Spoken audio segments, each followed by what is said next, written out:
John, hi. Hey, Peter. How you doing? I'm doing really well. How you doing? Good, man. This is I think, a record for our longest table. It's a bit weird. I feel like, I should be closer to you somehow, but He would have been on the other side, but I think it's become a meme. We like it. But listen, I've been pestering you, for about a year now? Do you think?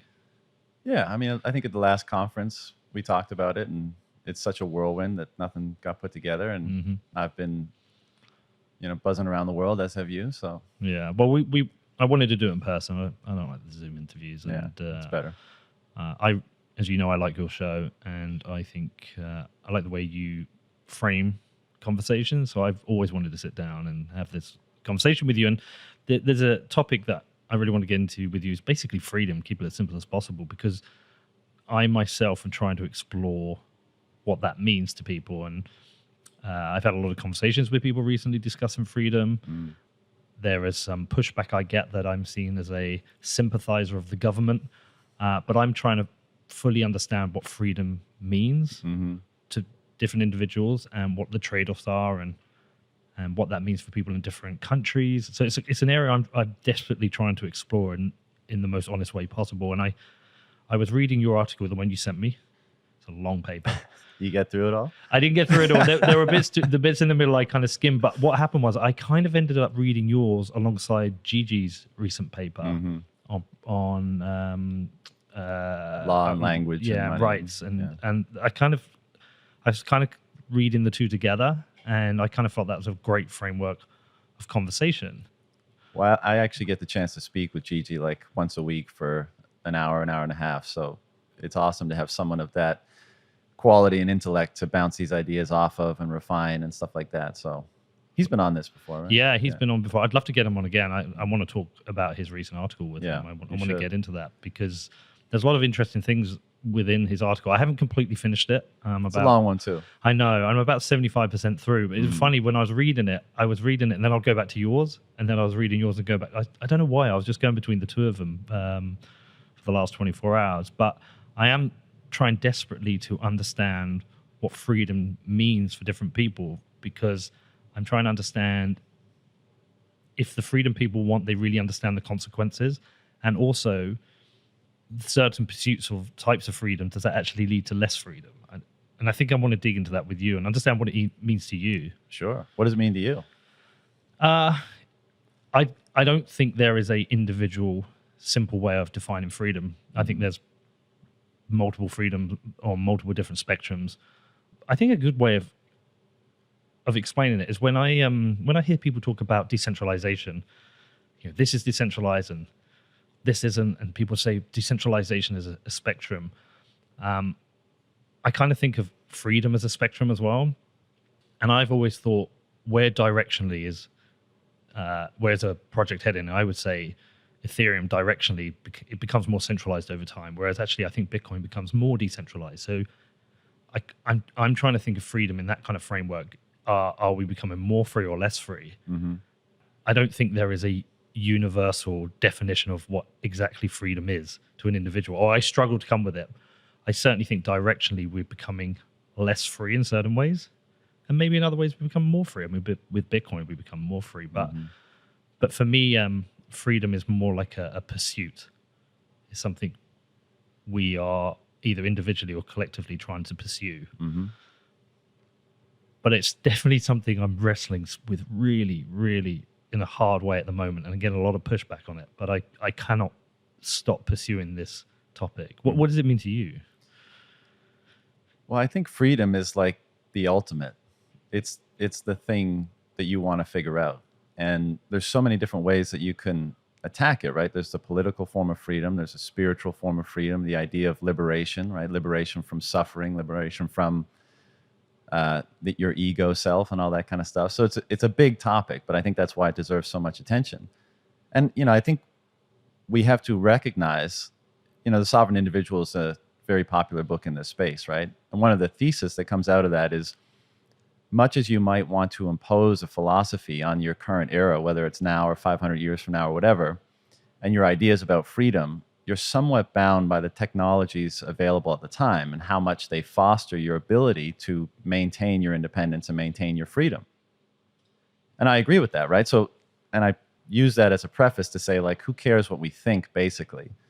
Because the second we decide to work together, right, trade, form a society, form a culture, you're giving something up as a result of being a part of that group, right? Socialization of various kinds. And so, like, you could get granular like that and say, like, the freest way for me to be is to live out in the forest by myself and, hunt and forage and live off fresh water. And is that the ultimate freedom?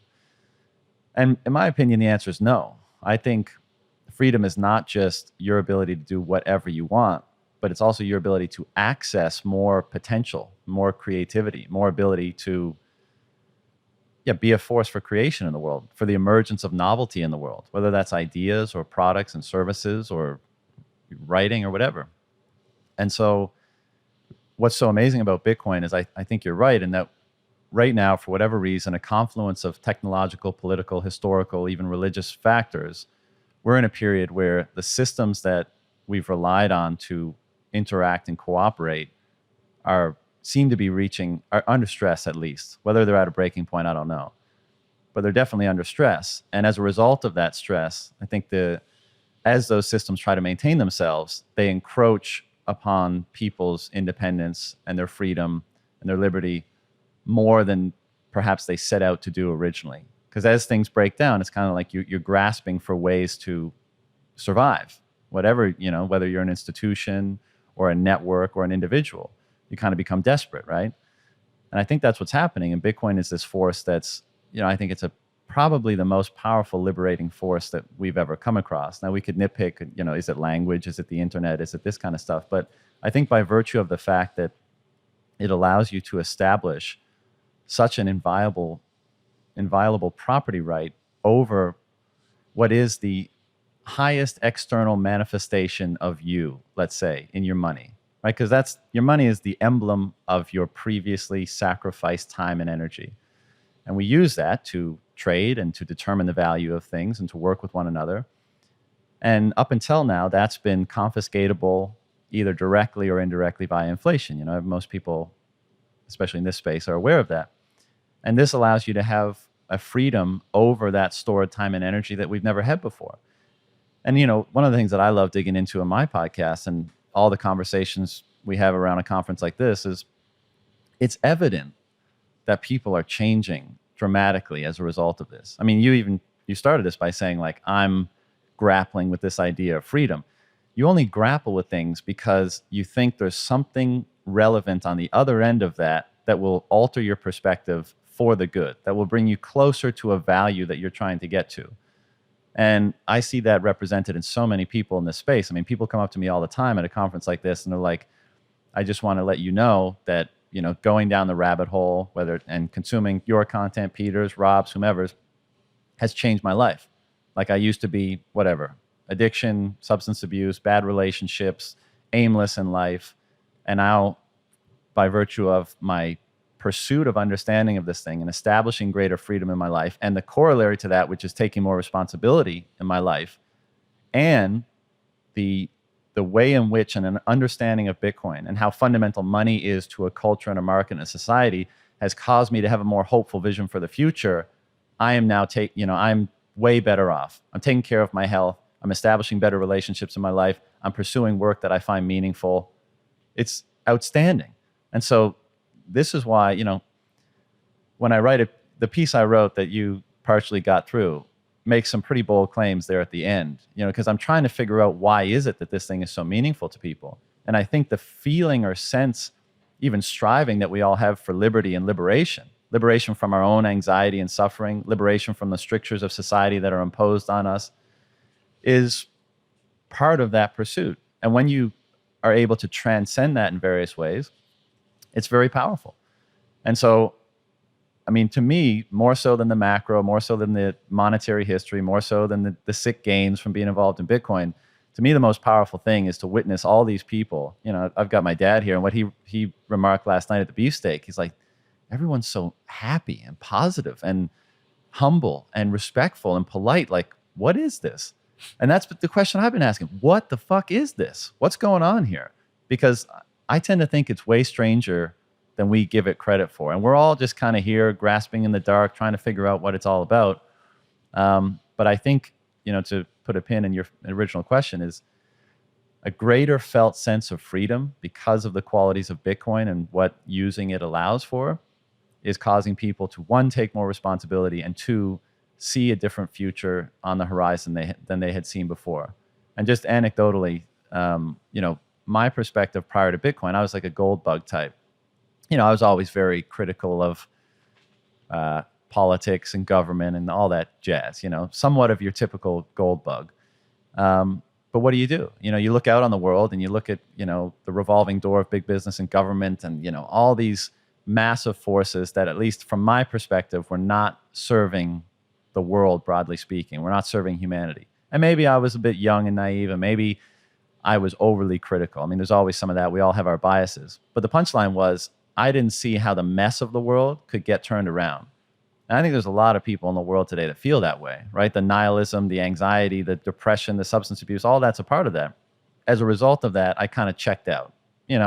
I worked, I made money. I didn't treat my body or my health very well. I probably wasn't as, mentally with it and engaged as I am now, and I strive to be now.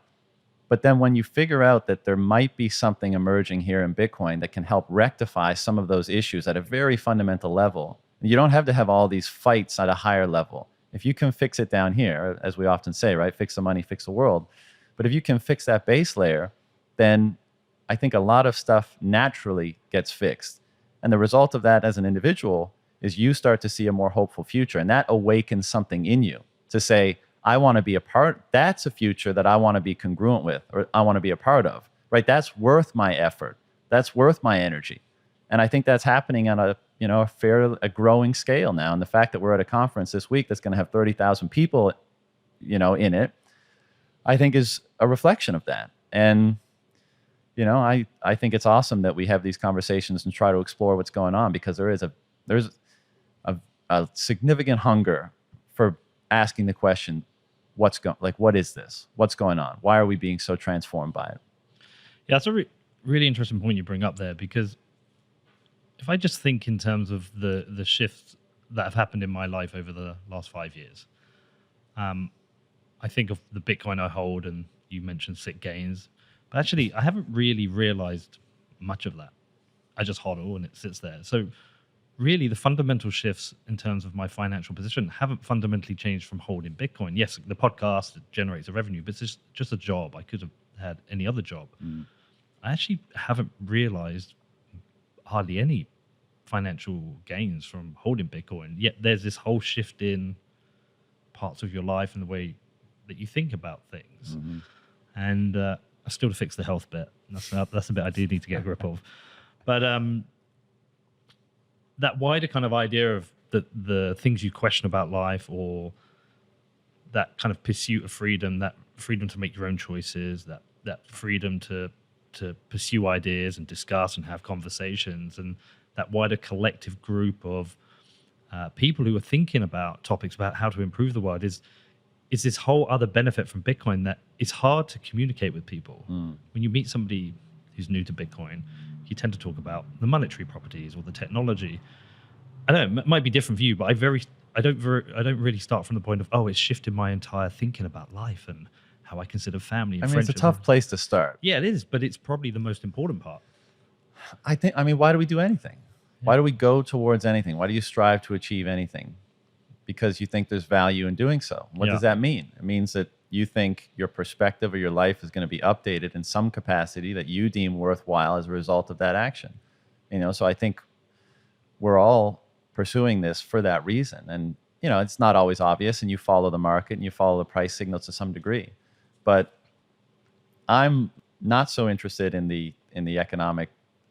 For me, it seems like a foregone conclusion. I know this all might fail, and there's a bit of hubris in that, but I think the economic and monetary case for Bitcoin is pretty ironclad. I think understanding what are the implications of the introduction of something that we ascribe so much value to. What are the implications of that in our lives and how we live our lives and the things that we pursue? To that point about we're always striving to go towards greater value, right? We want to experience greater value in our life. What does that even mean? So this introduces questions about, well, what is value? And as you say, what is freedom? Is freedom one of the highest values? Is truth one of the highest values? Is love one of the highest values? I think the answer to those three questions is probably yes. But understanding the nuance of what all that means and how it influences how you orient yourself in the world, I think are the most important questions. And I'll preface all this by saying I might be insane, right? Like many of us might be insane. I mean, it's a weird group of people, Bitcoiners, right? Yep. And I introduced you to one of my buddies last night, who I love dearly, Eric Kaysen, and he just lets it roll, right? Heart on his sleeve. He'll tell you exactly what he thinks, and to the point about, like, usually you kind of massage into the conversation about transformation, that kind of stuff. He just drops it on you, right? And God love him for it, because that's what he's seeing, and that's what turns him on, and that's what stimulates him intellectually, and that's the truth he's pursuing. And for what it's worth, I think there's a lot of validity in his perspective, and that's why I enjoy conversations with him so much. But I think that's the rub. Why do we do what we do, and why is Bitcoin influencing what we do? And if you want to look into the fundamentals of what value is and what freedom and truth and love and these things are, I think necessarily you end up in the domain that has previously spent a lot of time on this, which would be philosophy and religion, spirituality, broadly speaking. What did the people in the past who were trying to figure out the most important or valuable or beneficial things to be oriented by in your life, the things to ground your perspective in, what did they have to say about these questions? Because they spent a lot of time on them. There's 5,000 years of written history before the moment we're in right now. And, I think we, at our great disservice, dismiss the insights of the past because we find fault in some of the people that had those insights. Yeah. So when I came into this conversation, I was thinking we were going to spend a lot of time perhaps talking about political freedom, or how politics constrains freedom, or maybe enables freedom. But with everything you said now, and the question you asked me at the start, what does freedom mean to me? Actually, there are other answers to that. Like, freedom to me is control of time. Like, can I wake up every day and choose what I want to do? And that's a really important thing, because I've had really shitty jobs where I have a shitty boss and I hate what I do, and it's monotonous, and I come home and I'm tired and I go to bed. I used to work in the advertising industry, and I didn't feel particularly free doing that. Now it's, I get up, I get to hang out with my friends, we get to make a show, I get to see you and have a conversation, and then I can have some lunch and sit in the like it's that freedom is unbelievable. Yeah. And I have the freedom to creatively pursue what I want. We could rename this show and next week start interviewing different people, and I think the answer to that question you originally asked me, like, what is freedom to me? Actually, the freedom to pursue my time and use my time how I want is actually I can probably answer that question now that you asked earlier. That's probably the most important thing to me. Yeah. Well, I would agree. But what's interesting about that circumstance, I mean, we grow up in a system. I think we'd all, we have different views on the educational system and the political apparatus and all that kind of stuff. But I think we can broadly agree that there's a lot of room for improvement in how we bring people up in culture and society today. And so I think by virtue of the fact that the money's been corrupted and people are placed in an unnecessarily deprived economic situation as a result of the surreptitious theft of their time and energy through the money, as well as the institutions that benefit from that theft and then get to dictate how people come up through education, through institutions, et cetera. I think what it means is that people are rarely or not as often confronted with that question. So people don't even get to experience freedom in the first place because they're so often in a deprived state. Thank you, Ben. Thank you, brother. And so, the question I'd like to throw back at you, and it's probably the focus of this conversation, is once you have freedom, then the question becomes, what the fuck do you do with it? Because I think a lot of Bitcoiners are starting to realize, like, if you accumulate enough Bitcoin, and it'll be there for you in the future, and nobody can take it from you. Like, if you honk your horn in Ottawa, doesn't matter. If you do whatever, and if you're fleeing Ukraine, Russia, Syria, whatever, it doesn't matter. Like, that can be there for you. And that's a very powerful sense that you can maneuver through the future no matter what, because at least you have a foundation of that degree of security and freedom. But because many of our lives have been take this test, do this exam, follow this course, work because you need to, because you don't have enough money to live, etc. When you're granted that freedom, I think a lot of us are starting to grapple with the question, like, well, what do you do with it? Like, okay, you can do whatever you want now. What's most important to you? What's most meaningful to you? Well, it makes me think of Eric Weinstein when the first got a chance to sit down with him. And it was a really, really prominent interview for me, and it really stuck with me. I really wrestled with it. That's the one you did last year this time? Yeah. I remember it. Yeah. Really wrestled with that for a long time when he was saying, like, he was like an outsider holding a mirror up to us and saying, I see you all with your laser eyes and your Lambos and your shit on Twitter, but like, what are you guys doing? Like, what are you doing here? Like, what's the goal? What are you trying to do? And we thought about that a lot. We discussed it a lot. I've thought about it a lot. He meant with this podcast. No, just Bitcoiners in general. Like, what are you guys doing? You know, what fundamental changes are we making? Like, if we just spend all day on Twitter arguing about freedom and property rights, okay, that's great. But where are we fundamentally making changes? Mm-hmm. I think you can look at some interesting stuff being done in the energy sector and say, okay, that's a fundamental change that people are making. But where else are we actually fundamentally making a change? And that stuck with me a lot. So when you ask me now, it's like, now you have this, what do you do with it? I think there's a couple of answers. There's what I want to do selfishly for me, but also what I feel I have a sense of responsibility to do as well. Mm-hmm. So selfishly for me, I want to run a football club. That is my goal. I also want to be a writer. They're the things I selfishly want to do. But where I also feel a sense of responsibility, say with this platform, because it's grown into something that I could not have prepared for.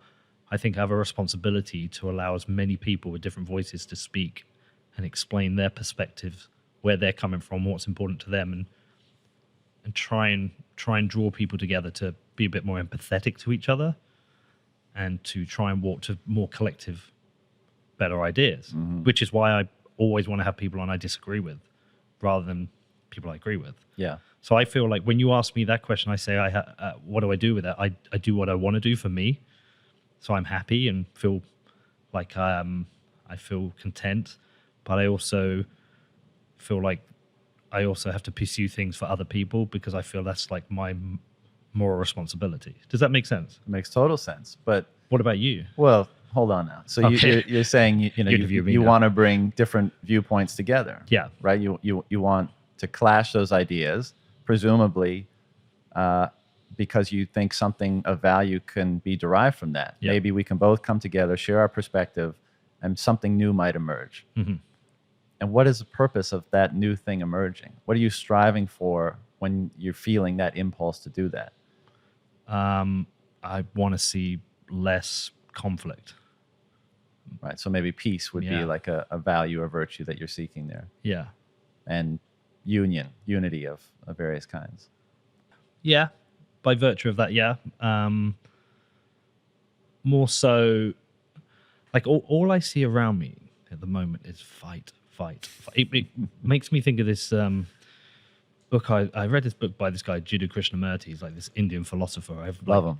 I've got a big portrait of him tattooed on my leg. Do you? Yeah. He was, when I got divorced, I ended up just reading his stuff. It was as a place to just like ground me, to make me not think about divorce. And I was just reading his stuff. He's great. He is great.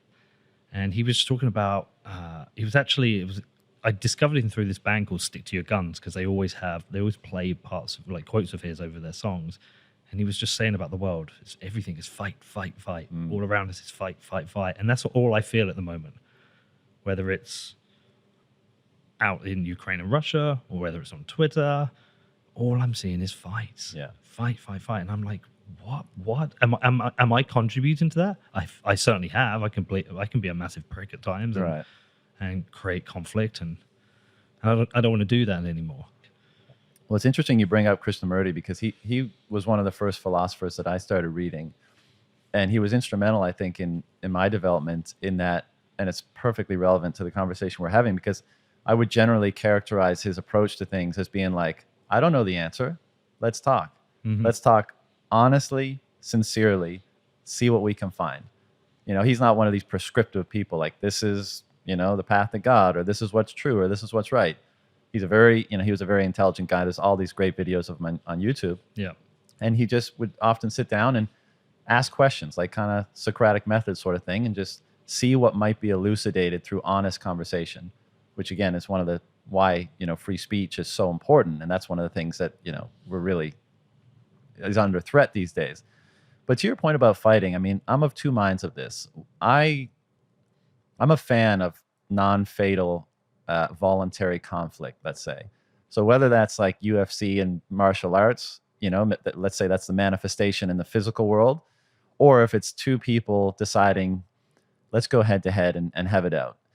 I think the problem is when the intention or the desire is to cancel, hurt, insult, when it doesn't have a productive end in mind. Yep. Like when you fight someone physically, it's not, you don't hate them and want to hurt them. You want to see what you're made of. It's trying to determine and develop your talents. What I mean is, I think there's a role for conflict, and especially when everything today is so PC, everything is so censored. When people get this sense of freedom that Bitcoin seems to be granting, even though I look at some of the rhetoric on Twitter especially, and I'm like, well, I wouldn't engage that way. But I don't necessarily dislike it, because I can see where it's coming from when people have grown up in a culture where you can't say certain things. If you say this in your school, online, in politics, you're canceled, you're derided, you're whatever.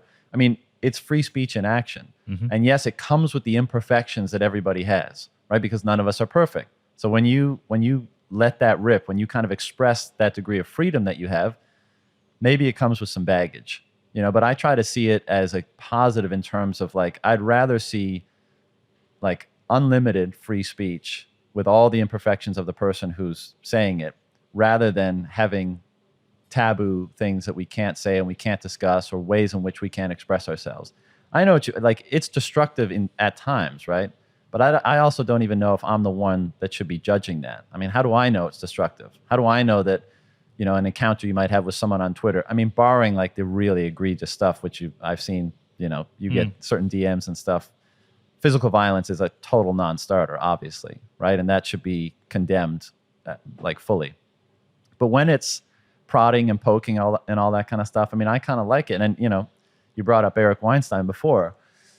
And, people like him have been dipping their toes in the space over the last couple of years, right? Yep. Like the people from intellectuals or people that are have followings in normie world are coming in, and, they're kind of, oftentimes they'll be like, I'm new to Bitcoin, I'm here to fix Bitcoin, right? And Eric has a bit of that, to be fair, and to call a spade a spade.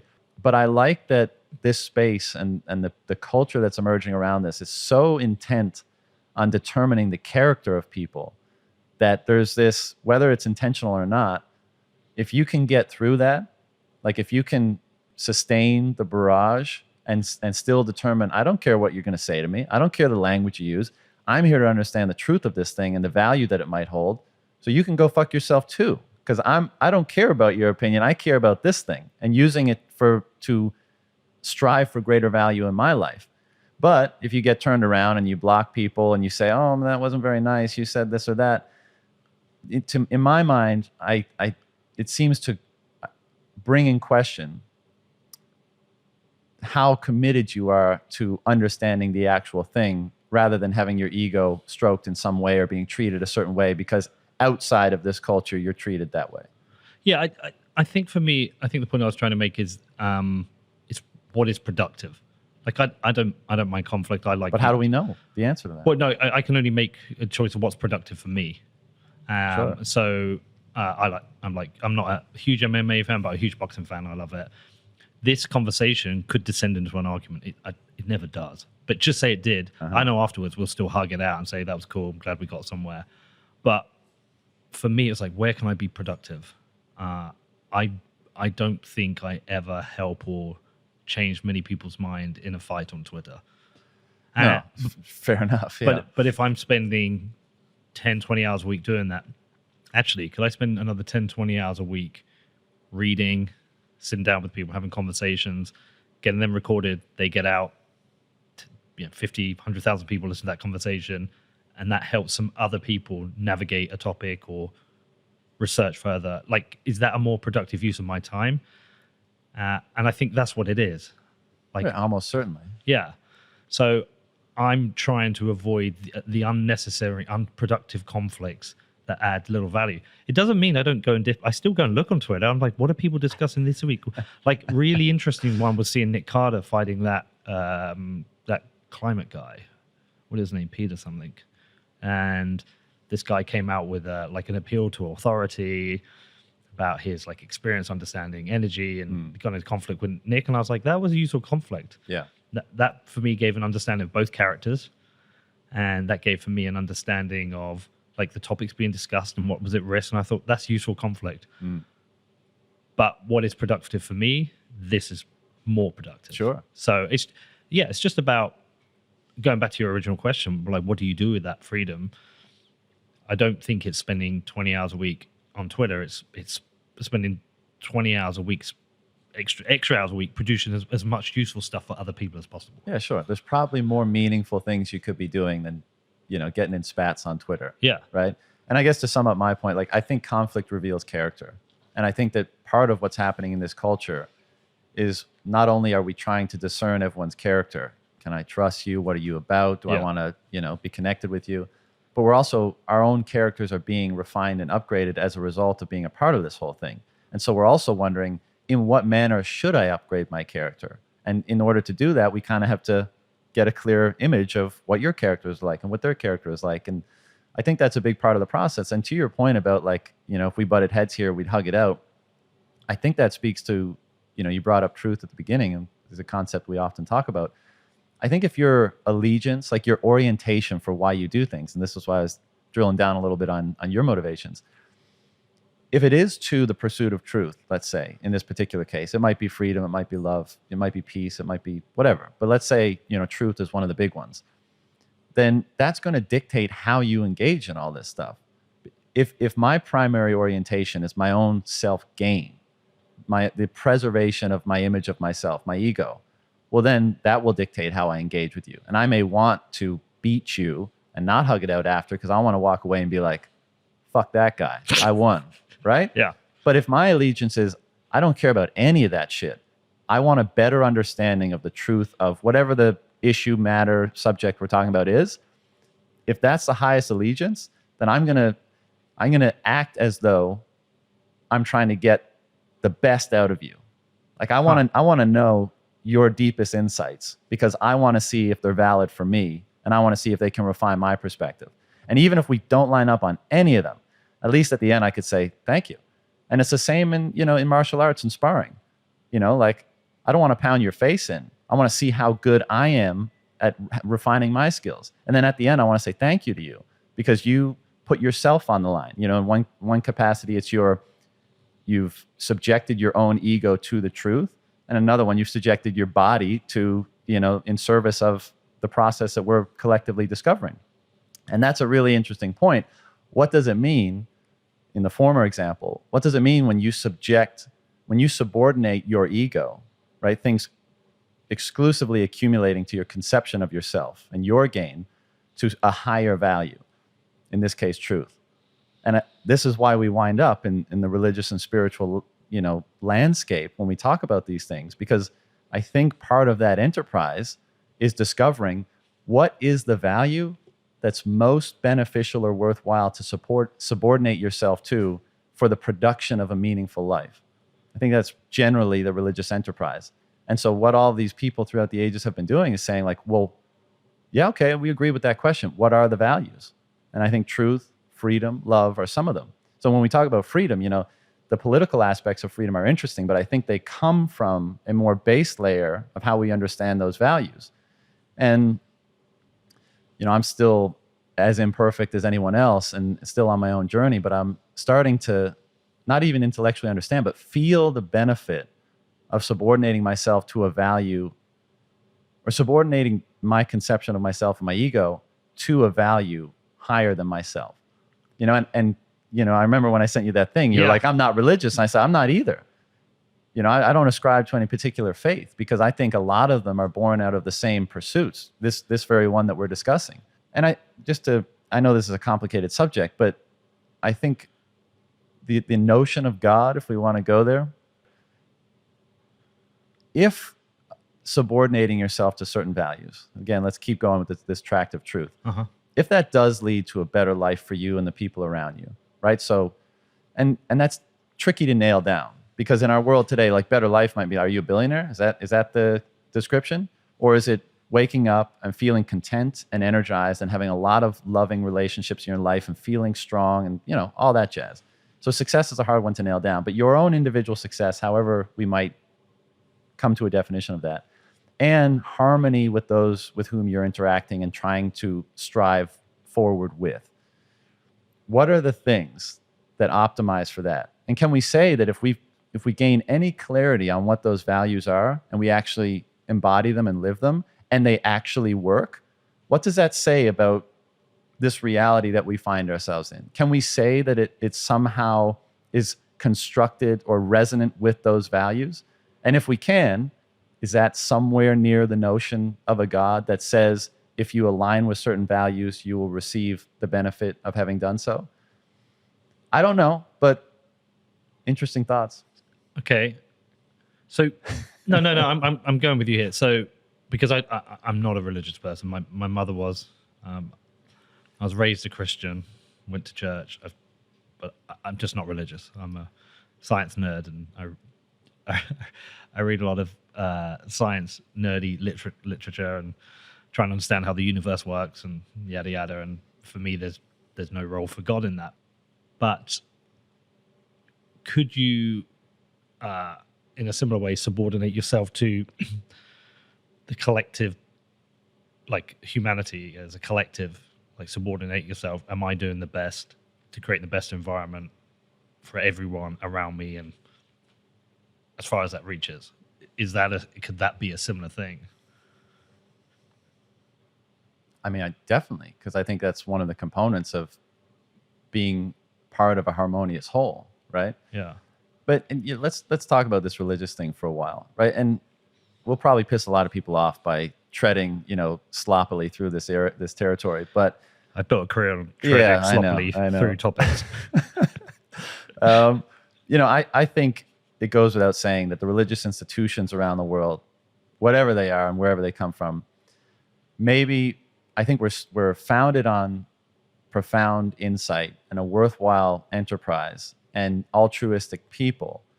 And when they've become institutionalized and in an attempt to be propagated and shared, they've probably become corrupted, possibly irredeemably so. We shall see.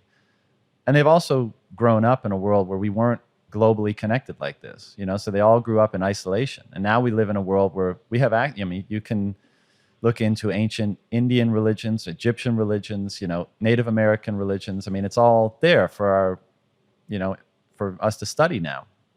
And I don't think that component of life, this is what we're talking about. We're saying, what are the best values to orient yourself by?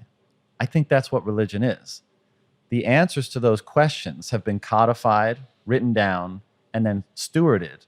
But that stewarded has created a separation between the actual pursuit of those values by every individual and an organization that seeks to gain from guarding that information, right? So and much has been done in the name of fill in the blank religion. Much bad stuff has been done.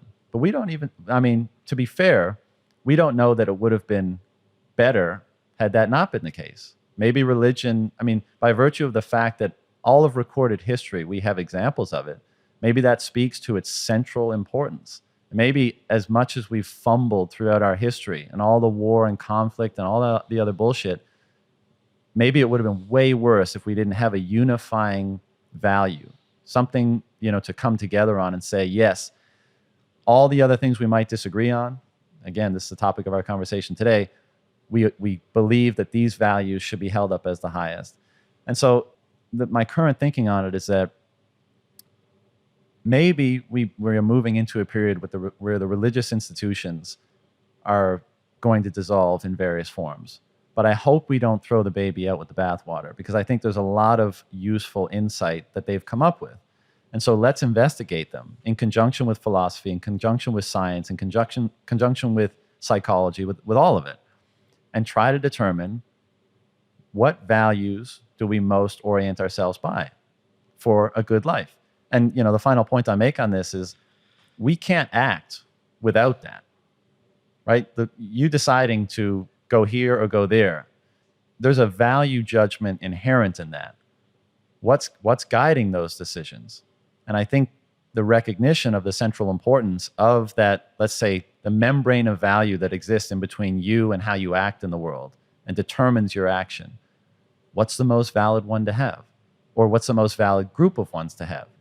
And I think this is why I keep coming back to truth, freedom, love, peace. I think we've determined over the last 5,000 years that like those are some of the best ones to get down with and to be oriented by. And I think the final, we were talking about liberation and freedom at the beginning, and I like looking at, the idea of liberation from whether it's Buddhism or Hinduism or all these different cultures. The final act of liberation is often sacrificing yourself, subordinating yourself to a higher value so that you are directed by that and your actions are in service of the higher value. And you kind of already said that that's the case. Like you're saying like, well, part of my actions at least are to foster the improvement of humanity, to help educate people, to help create less conflict and more peace. What is that but you subordinating your action in service of the value of peace? And so for whatever reason, the emergence of Bitcoin and how it seems to be changing people is causing people to ask these questions more. Maybe it's because they have more time and freedom on their hands to ask the questions. Maybe it's because Bitcoin itself seems to be instantiated or an instantiation of truth, an immutable truth that grants freedom. And I think, that in itself is a very profound reflection of insights that we've seen in various religious traditions before. The truth that grants liberation. And I think that wraps us all the way back to what you said at the start. It's like only since going down the Bitcoin rabbit hole and having to deal with a certain amount of truth, undeniable truth, that you question other big decisions in your life based around those truths. Yeah. And I also think there becomes like this kind of like, there is also this like collective community pressure to be a better person. So it's not just like, oh, I've got some Bitcoin now. Is that good or bad though? Oh no, I think it's great. Yeah. I think it's great, but at the same time, I still think we need some individualism within that, and we need characters, and we don't want to be just the homogenous group of people who all absolutely act the not. Same. Yeah. The answer is, I'll listen to you. I'll have these conversations. I'll thank you for holding me to a higher standard, but the buck stops with me. I'll decide at the end of the day whether I value your input or not, and whether I'm going to integrate it into who I am and the actions that I choose or not. I think you can have both. You can say thank you and fuck you at the same time. That's what all this is about, right? So, I really value the fact that it's easy to criticize a culture that, the purity tests and all that kind of stuff. It'd be easy to criticize. But I see it as a mirror, and I don't take it as gospel. If it happens to me, I say, oh, that's interesting feedback. And then now I'll decide. I'll integrate it. I'll put it through my own value framework, and I'll decide what's right for me. And that's what we all have to do. Because if we don't, if we just follow the crowd, if we're subject to other people's whims, if we do things under pressure, we've lost ourselves. That's the opposite of freedom. You're doing what other people dictate for you, not what you dictate for yourself. And I think the thing that allows us to have greater confidence in rejecting the masses and the pressure that comes from them is having more conviction in why we make the decisions we make, which is very much in line with the discussion of values we've been having. And a final point about like why Bitcoin is almost like a teacher in this regard. And I know this sounds, what would Jesus do? The phrase, well, what would Bitcoin do? Because Bitcoin is this thing. Bitcoin is the guru. Well, it doesn't violate itself. It doesn't violate its own truth. And so knowing that, how much pressure does that put on you as an individual to say, I'm not going to violate my own truth? That seems right. And so maybe I should embody that same principle. Way harder for imperfect people in like the chaos of life. But I'm coming to be more and more convicted that way of approaching things, that determining the values that bring the best world about as we interact together, and then subordinating my own interest to them, by some weird metaphysical whatever things that we don't understand is the way to achieve the world that we would probably all agree we want. It may not serve us in the short term, right? There may be some short-term gain, but how many things in life are there that hurt in the now but are beneficial later on? I mean, working out is a super simple one. It sucks, right? It's painful and you're lazy and all that jazz. But if you do it enough, you benefit in the future. And so, What are you saying, John? saying we got to go do sprints after this. Mate, if my back could take it, I would love to sprint. How is your back? I thought you got surgery. I did. I was good for 3 months. I was back cycling, going to the gym, popped again. Fuck. And now I can't run for a minute. I can swim, I can walk, a small amount of cycling, but I'd probably have to have another Dude, where's surgery. your personal trainer around here? You got all this crew, fancy house. Where's the trainer that comes with you, cooks the meals? Yeah, Emma. Where's our personal trainer? That'll be the next one. Yeah, I'm probably gonna have to have another surgery, an actual fusion now. Shit. But I don't mind that. I mean, Tiger Woods has a fusion. And a car crash, and he's about to compete in the Masters. So Yeah. But, one final point that comes to mind, it's easy to think we can control so many things. And if I just make this decision that serves me now, then I'll make this decision later and then this decision later. But if you look back on your life, I mean, certainly you don't get, for example, to this stage, with everything that's going around here without some intentionality. But I think we'd all admit that there was a lot of happenstance, there was a lot of serendipity, all that kind of stuff, spontaneity. And so what allows that to happen? What's happening there? And I think if we try to construct a world purely based on our intention and connecting all these dots out into the future, we'll probably be disappointed and we'll probably not foster the best life for ourselves and others. If we direct our lives and subordinate it to certain principles, maybe we have a better chance. I guess that's kind of the point. Determining which truth to subordinate yourself to in any situation is tricky, right? Like if you're, someone in Nazi Germany and you're hiding Jews and the guy comes to your door and says, are you hiding Jews in this house? Well, the truthful answer is yes, right? But that's not the best truthful answer. No. Right? So how do you mediate? How do you determine what's right?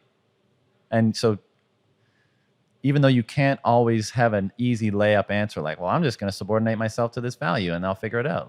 It's not that easy. But I think the answer involves considering that process. Yeah.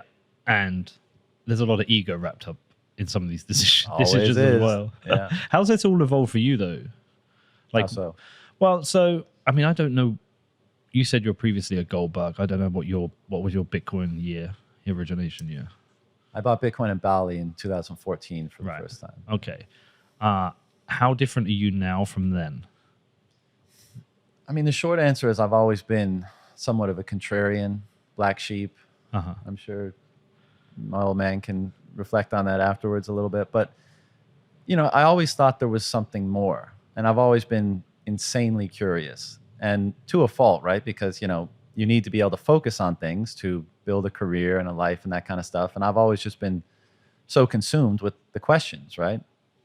And part of the reason why I was lost, I referred to earlier, was for a few years, I was living in China for a decade, pursuing a career in finance and then in natural medicine, was I didn't know how the world could be improved. And so I still always took care of myself. Health has always been a priority. Intellectual, refinement has been a priority. Spirituality of various kinds, big interest in psychedelics and the role they play for individual discovery and stuff like that.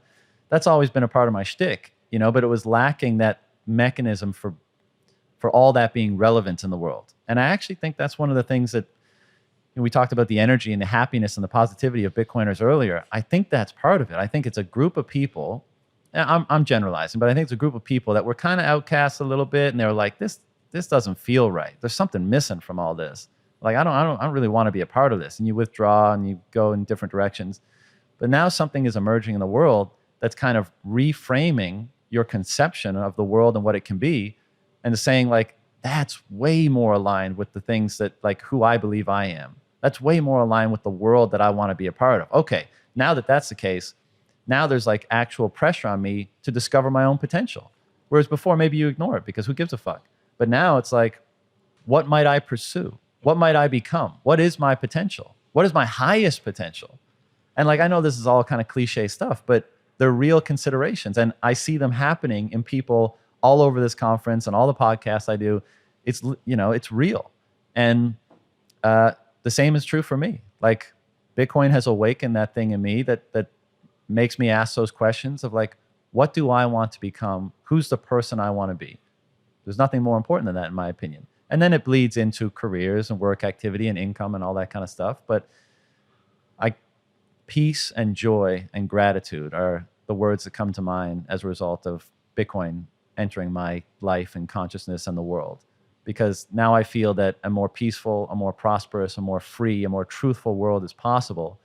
And that aligns with all the things, concepts, values, etc., that I've always been pursuing and curious about, but was bumping up against their relative deficiency in the world. And now they're bursting onto the scene, and all these other freaks are getting it too. And we get to share in that with people and contribute to it and learn about it. And most importantly, refine ourselves through it. And so I've never been happier in life, and it's beautiful. Okay, salute. I'm with you. I've never been happier in life. But talk to me about psychedelics. What do you want to know? Well, you tell him. About your mushroom experience. I lost my psychedelics virginity 3 weeks ago. So go for it. Not too much to tell. A mutual friend, you'll know, offered us the chance to go up to his property in Texas and try mushrooms. And I was apprehensive because I have a bad history with drugs, and I haven't done drugs in years. And so I was just mildly nervous about it. And I had a great time. It was amazing. It was really superficial. A lot of shapes and it wasn't what I expected. I always thought you do psychedelics and you just you see little green men or whatever, the cliche thing. I didn't realize it's an experience you mostly do with your eyes closed. And I would drift between just like I'm closing my eyes now, shapes and colors, and then going into like these trance-like dreams where I wasn't seeing it, but I knew what was happening, and then I would come out. And it was a very superficial experience. I tried to go in and be introspective. I tried to ask some big questions about parenting, relationship with my ex-wife. None of that happened. No answers. No answers. Although I would say some of those relationships have improved since, but I didn't get any of that. But I definitely got I got this hunger to go back and do it again. Yeah, I mean, so this is something I've been interested in since 20 years old. And, at the time, it was just you get together with your guy friends and you go for a giggle fest, right? You all take a few grams and it's meant to be a big fun time. And I double dosed myself accidentally. So let's say we were doing a recreational dose of 2 grams. It ended up being 4 or 5. And it was a super challenging time because at a lower dose, things are squirrely and it's fun and all that kind of stuff. At a higher dose, I think it brings you to a state of consciousness that's incredibly disruptive to your ego, your conception of yourself, and all that encompasses.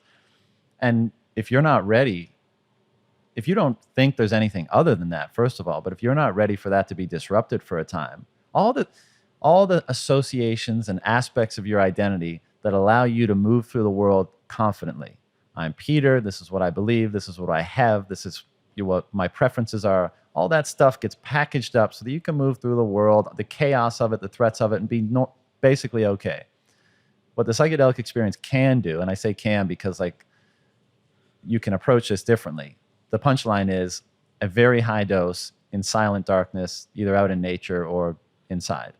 So 5 dried grams of psilocybin plus in the right setting, silence, no shenanigans, anything like that. It's stripped. For a time, it delivers you to a perspective that is not tethered in the conception of yourself. It strips all that away. This is the idea of ego death, right? Like, you no longer have a conception of yourself. And then it begs the question, well, what the fuck is my awareness when it's not tethered to all these things that I think I am? And you feel very naked. And a lot of people are not ready for that. It's a terrifying experience. And so when I was not ready for that and had this accidental dose, I was in a ball on the floor. I was actually outside by the shed. And I left my friend. Like, I got to go outside, and I was there for 45 minutes. It was hell, because I didn't know who I was. I didn't know what was going on. I thought I was going crazy. And then I realized I had to stay with it. I had enough gumption, I guess, to be like, no, don't be a pussy, stay. And I did that, and then it just clicked, and it all went away. And a feeling of, again, there's no language that can properly encompass this. It's an ineffable experience, and it all sounds so cliche, but union with the ground of being, let's say.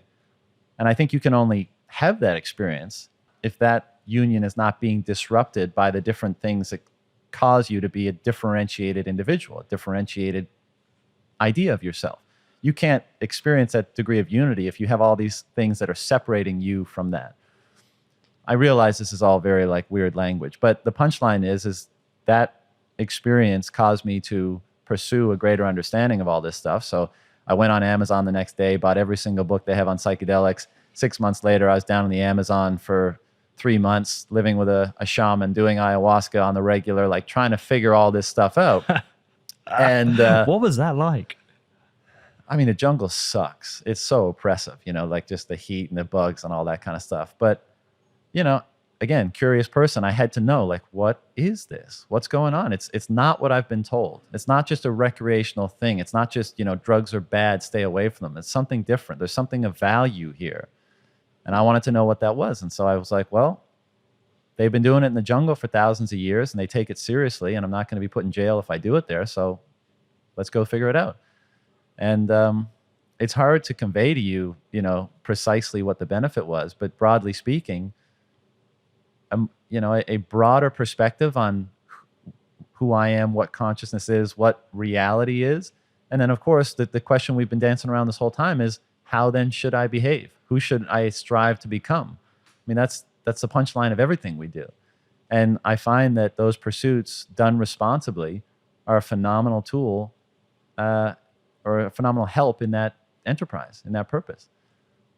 I can give you more details if you want. But, I want it. Please do. I want to know, in the jungle, why do they do it? Like, what's their reasoning?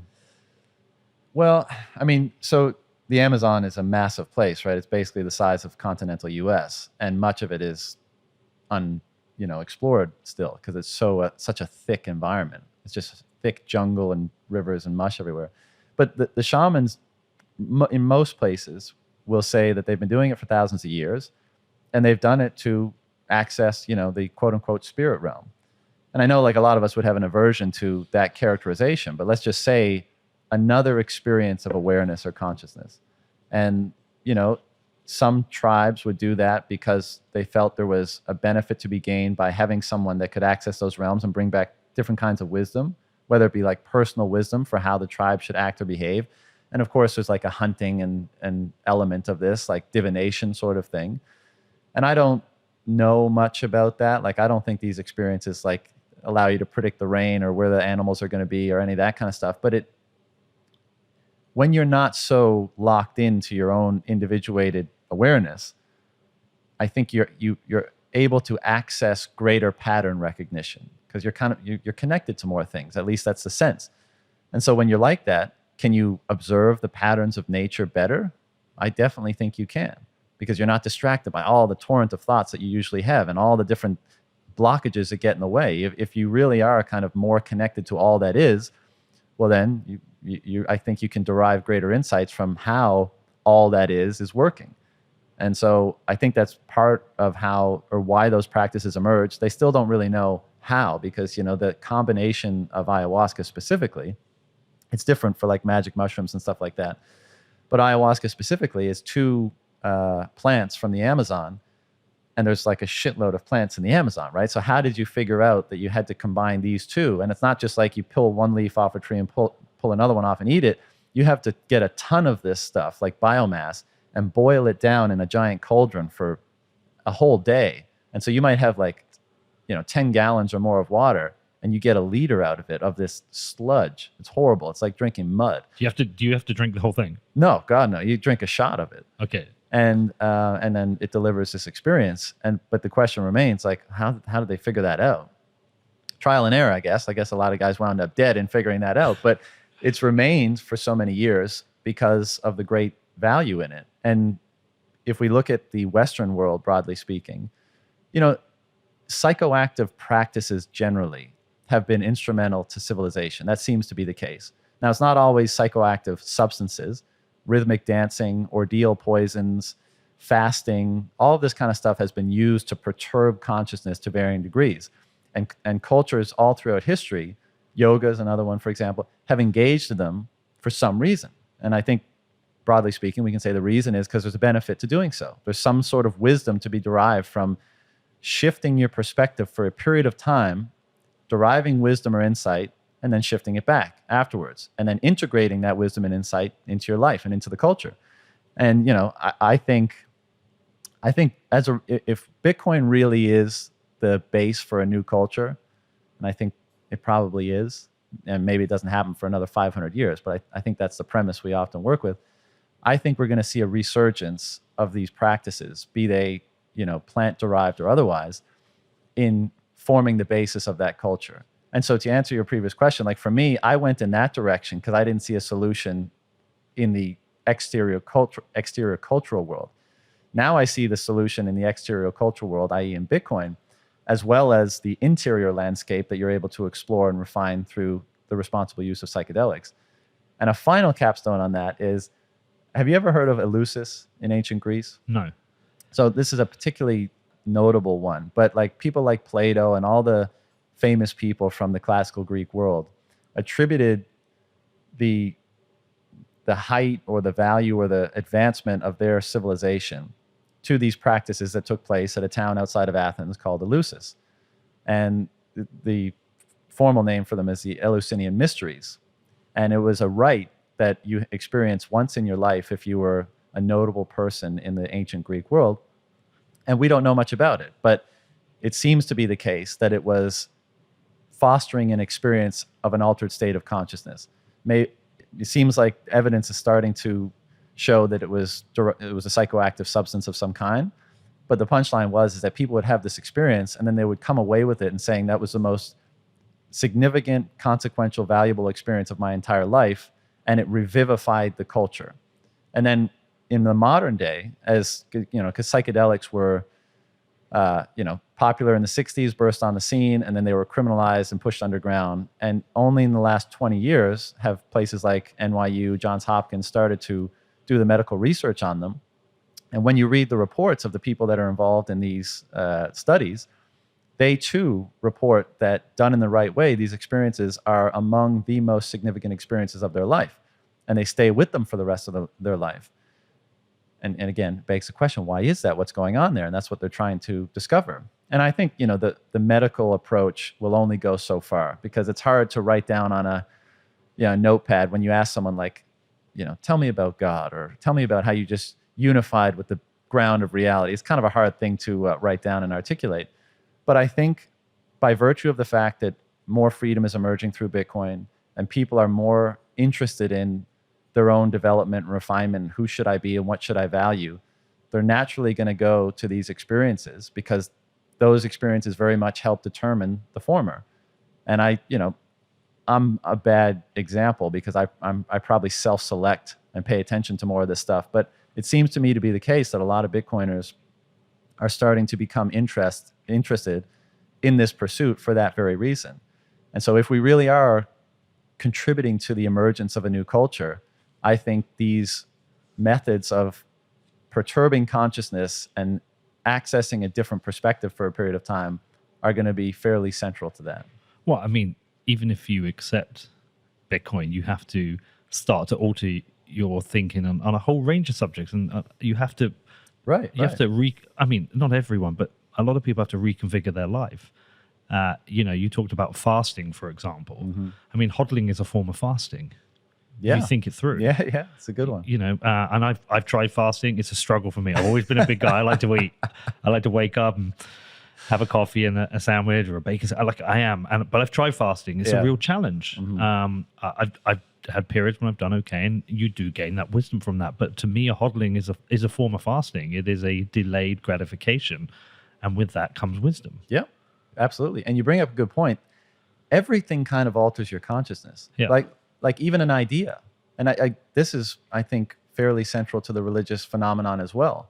Like, why is it that a story about some guy in the past, real or fictional, why does it have such an impact on people? It's just an idea, but ideas are what operate the thing between your ears and dictate how you act. And so even something like an idea like you can be certain of your financial security for 100 years into the future because you hold Bitcoin now.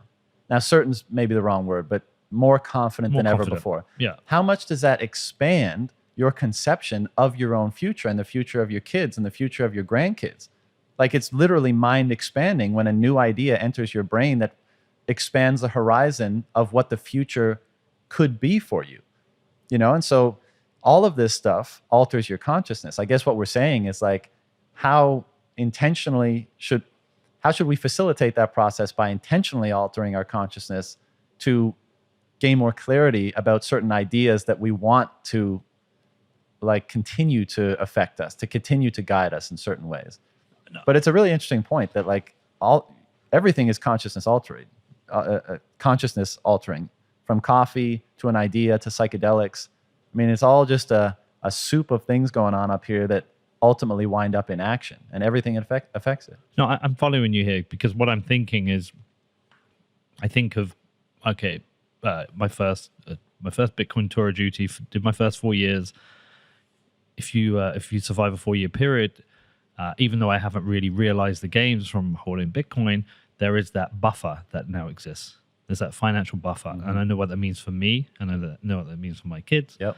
And it allows me to alter the decisions about what I'm going to do in life, and what I want to do and the things I'm going to pursue.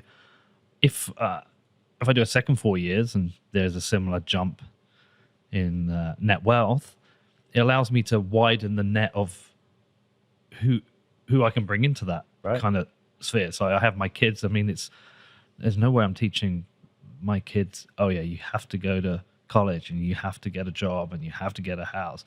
I used to say to them, like, your exams are important. Now it's like, well, what do you want to pursue? That's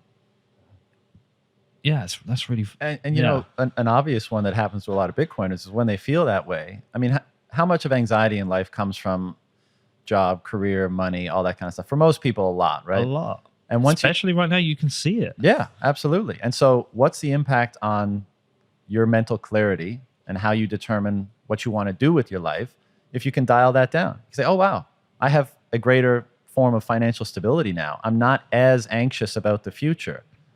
How does that change how I engage in the future? How does that change how I engage right now? How does that make available to me resources, mental and otherwise, that weren't available before because they were distracted by that?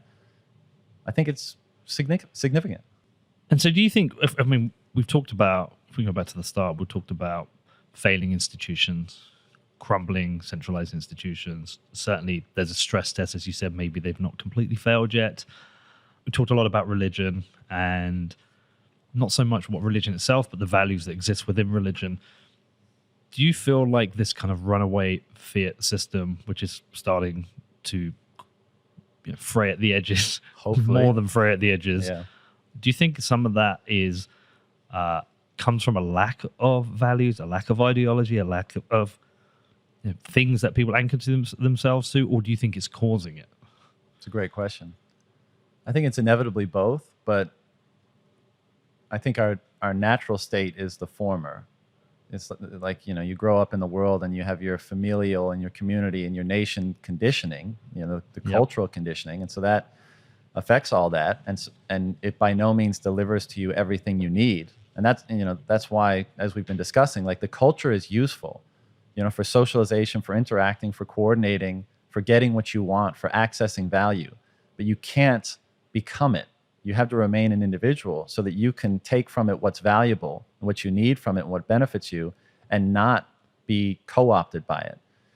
And I think what fiat does is it increases the propensity that you are susceptible to being co-opted by the culture, right? The institutions, the government apparatus, all that kind of stuff, because they are able to develop an unnatural size, an unnatural degree of influence by virtue of the fact that they're able to surreptitiously steal from you. Yes. And so, I definitely think it exacerbates it. And why is it that here, at the time when the system is ostensibly reaching its breaking point, we have this fiat, quote unquote fiat culture all over the world where people are unhappy, people are, behavior is deplorable in many cases. Like, I think we could all be fairly critical of the state of the world and culture today. And, speaking about psychedelics, a guy I used to listen to a lot, Terrence McKenna, he's dead now, but he was a phenomenal resource in that space. He used to say culture is not your friend. And I understand what he meant, right? Because it co-opts your will and you're directed by it rather than being directed by yourself. But I actually disagree. I think the culture can be a tremendous asset. That's why it exists. That's why we don't all live in the forest by ourselves, because there's so much to be gained by cooperating with one another. But we have to make sure that the culture that gets established can't be corrupted itself. If it becomes corrupt, we become corrupted. But if we can establish it on a basis or a foundation of incorruptible truth, a money like Bitcoin, a sound money like Bitcoin, then I think there's no guarantees, but there's a much better probability that it will be less susceptible to corruption. And that means we will be less drawn in by that corruption. We will be less co-opted by it. Well, this is one of the areas I struggle with, because the system itself, Bitcoin, because its truth cannot itself essentially can't be corrupted. I mean, I could probabilistically. Yeah, I mean, I can make an argument for, oh well, in this scenario, this group of people, but like, let's just say, generally speaking, it can't be corrupted. Therefore, we have truth and honesty with money. We don't have money misinformation, but that's the protocol, the system itself. Individuals can still be corrupted, and that's why I've never been entirely in the Bitcoin fixes everything kind of camp, because humans are fallible. Humans can be greedy. Humans can be violent. Humans have egos. So I kind of wonder, in this new world where we have this kind of much more advanced acceptance and use of Bitcoin, how does that still reshape us? Does this just shift the power dynamics? I think we're finding out right now. Yeah. I agree, of course. I mean, there's no silver bullet, right? Yeah. We're weird monkeys and we're always going to be imperfect. But that's the whole point. That gives us the opportunity to strive for being better, always. It's not like we reach an end and be like, all right, well, let's pack it in because we've pretty much done it. Like, we will always be able to strive to be better. And that's a good thing. I'm grateful for that. But yeah, there's no silver bullets, and Bitcoin is not a perfect solution. But I mean, simple example. If you were homeless and I said, hey, here's $100, go punch that guy in the face, you might do it because you fucking need to eat, right? Yeah. If I said, hey, Pete, as you are today, go punch Danny in the face, I'll give you $100 for it, you'd be like, fuck you. I don't know, man. Try me. Well, the point is, right, like when you're put in a state of relative deprivation, you're more susceptible to being corrupted because of your needs, because of your wants, because of all that kind of stuff. But if you're in a lesser state of deprivation, and that can be a financial deprivation, spiritual, psychological, all that kind of stuff. If you're healthy or more broadly speaking, I think you're less susceptible. There's a smaller probability of being corrupted. And that's all we can ask for. And then what I think is happening right now, you say like, well, how's it going to fix it? Look around. I mean, beefsteak last night, conference today, all of these people are being upgraded, if I can use that term, by this thing. They're all shitty monkeys like the rest of us, but they seem to be ascending to a higher version of their potential as a result of this thing. And I think the whole world may not be like hardcore Bitcoin maxis, because like when this is just global money, there'll be a less tribal cultural aspect to it perhaps, but the fundamental values that are inherent in the system will continue to bubble up through the culture.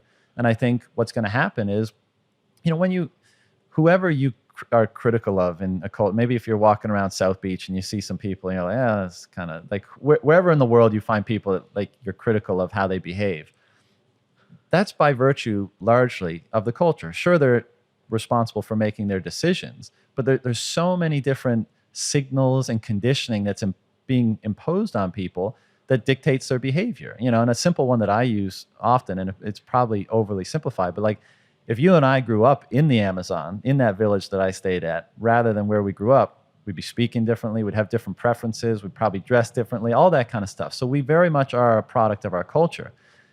That's why it's so important that the culture is predicated on values that we, mutually agree are good. And when we buy Bitcoin, when we hold Bitcoin, we're saying the values inherent in Bitcoin, truth, sovereignty, incorruptibility, etc., unity, through the network, we're saying we agree with those values. We think those values are good. And as a result, we're giving ourselves to them, our financial capacity in this case, to them.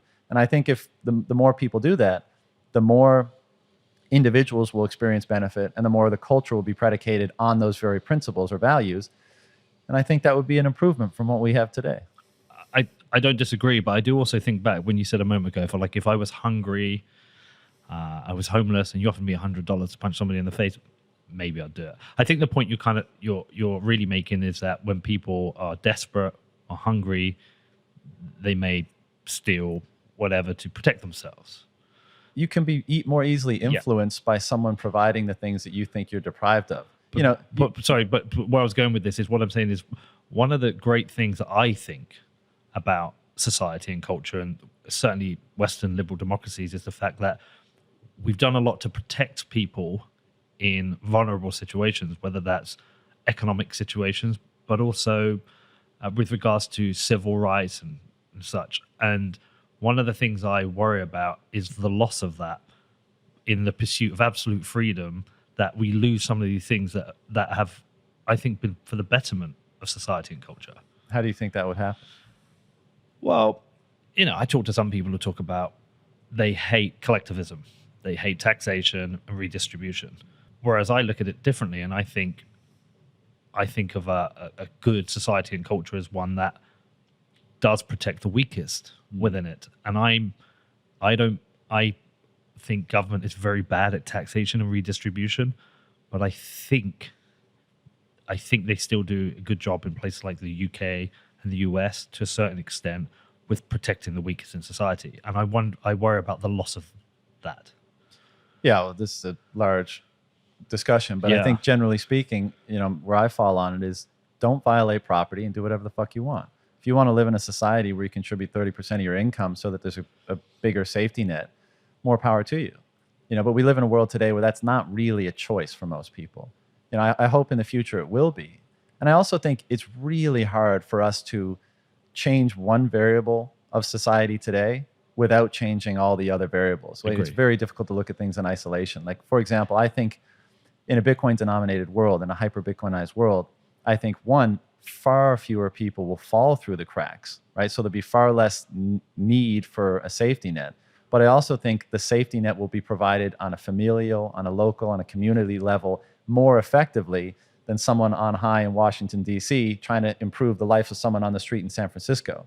And I think there's a lot wrapped up in that. How do family values change? How does the approach to the nuclear family change? And how much more access to prosperity and